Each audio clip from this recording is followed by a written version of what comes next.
Rise up, live joy your way. From emotional intelligence through cognitive distortions, certified life and wellness coach Kamini Wood is on a mission to help people see the magnificence of their own unique human spirit. Through these small bites of self-visualization and self-confidence, you can have healthy relationships, success in business and career, and live the life you want to live. Rise up, live joy your way. Hi there, and welcome to another episode of Rise Up, Live Joy Your Way, whether it's morning, afternoon, or evening. Thank you for, hanging out here with me. I always am excited to have you here. And today, I want to say, right off the bat, you're not bad at communication. You were trained to read between the lines. And I want to start there because a lot of people I work with, and this has been happening in more and more client conversations, they come in thinking, okay, Kamini, I'm not good at expressing myself, or I don't say things clearly, or I struggle with communication, or I'm just socially awkward, right? I hear that more and more. And I just want to slow things down because that's not what's actually happening all the time. Now, sometimes it is. I think that we do get anxiety at times. So I'm not disputing that happens, but I want to just say that sometimes it's something else. I want to say sometimes it is a pattern we've learned or we've accumulated or assimilated. That's the word I'm looking for. Assimilated from how we grew up. Because if you grew up in an environment where people didn't say what they meant or emotions weren't expressed directly or tension lived just under the surface, you may have learned something specific. You may have learned to actually, what I call, read the room. You're measuring. Some of us refer to it as sometimes we walk on eggshells, right? But you notice things. You notice tone shifts. You notice silence. You notice facial expressions and micro expressions. You notice energy changes, and you've learned to figure out what someone meant without them actually saying it.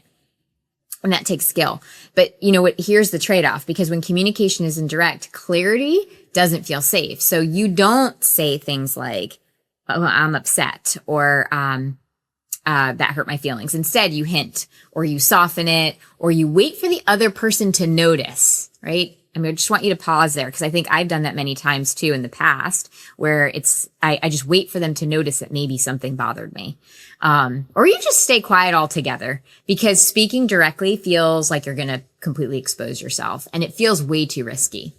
Now, it may show up in your adult relationships. You may notice that you struggle to say what you actually feel, or you rehearse every conversation in your head before you have it, or you overthink how something's going to land for the other person. Or you just expect the other person to get it because that's what you had to do, right? You had to just get it. So you expect the other person to get it. And you learned, if I can figure this out, well, they should be able to too.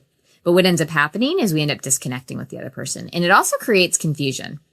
And that confusion creates, it creates disconnect, and it creates disharmony, because when we're in relationships where we're communicating indirectly, what ends up happening is things don't line up, and you feel misunderstood. The other person feels misunderstood and also confused. And then both of you start to think, okay, what's actually happening here? And we end up almost missing each other. And so that's why I want to say I always look for the deeper patterns, right? So I don't say, yeah, okay, we could call it a communication skill issue, but I actually look deeper than that. I say, oh, wow, that looks more like a survival pattern. That looks like, wow, in order to feel safe, maybe in how you were growing up, what that meant was you limited how you communicated, right? So if honesty and communicating directly or assertively led to tension or withdrawal or sarcasm or anger or emotional distance, your nervous system learned it's better to stay quiet, or it's better to soften what I'm going to say. I'm going to kind of dance around what I'm going to say, and just not say it directly.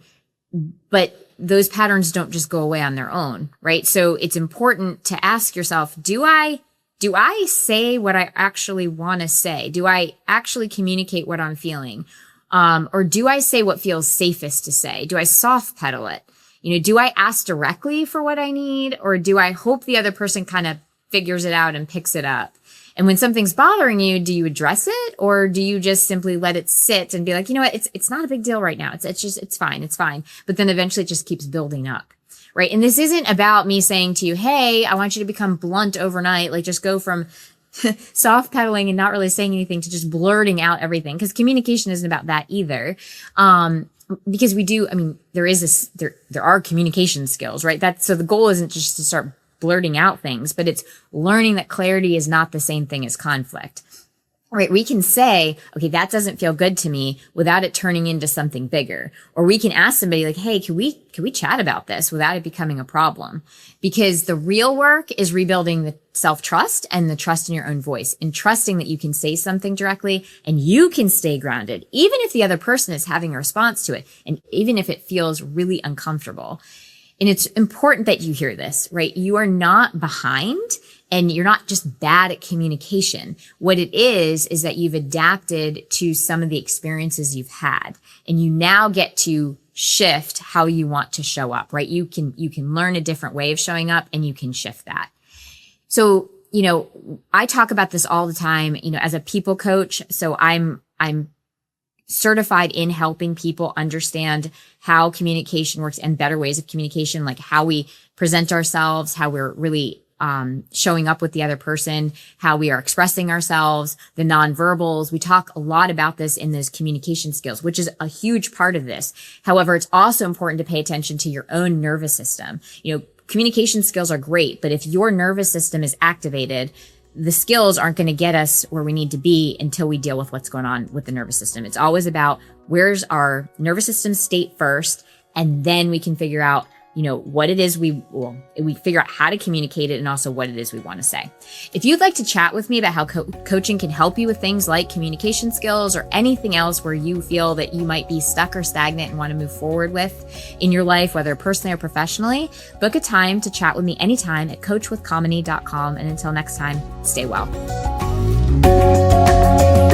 Thank you for listening to Rise Up, Live Joy Your Way. For more information, book a chat with Kamini at www.chatwithkamini.com or visit her website at www.kaminiwood.com. You can also find Kamini on Facebook or Instagram. Username It's Authentic Me. Thank you for listening.